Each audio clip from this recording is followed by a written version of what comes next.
হয় জীবনে একটা সময় অবধি, না হয় একটা অভিজ্ঞতা অবধি আমরা চাই যে কেউ আমাদেরকে ভালো বলুক, কেউ আমাদেরকে ভালো বলুক, আমাদেরকে একটা মেডেল এনে দিয়ে দিক যে তুই ভালো, এই বিষয়ে কোনো মেডেল।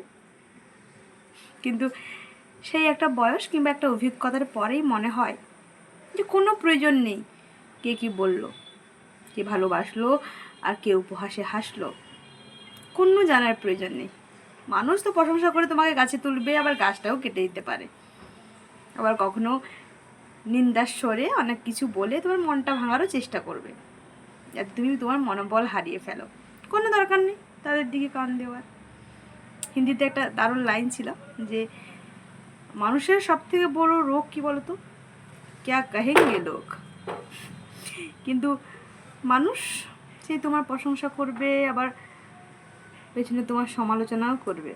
যদি তুমি তাদের কথায় কান দেবে, তুমি নিঃসন্দেহে মনের বল ভেঙে ফেলবে আর তোমার ভবিষ্যতের পরিকল্পনা থেকে তুমি দূরে সরবে, এটা নিশ্চিত। তাই কোনো প্রয়োজন নেই কে কী বললো। কেউ বা হাসে ভালোবেসে, কেউ বা হাসে উপহাসে। একটা কথা মাথায় রেখো, তাতে কী বা যায় আসে? তুমি তো নিজের নজরে ঠিক আছো নাকি? না তুমি কারো খারাপ করেছো, না কখনো ভেবেছো।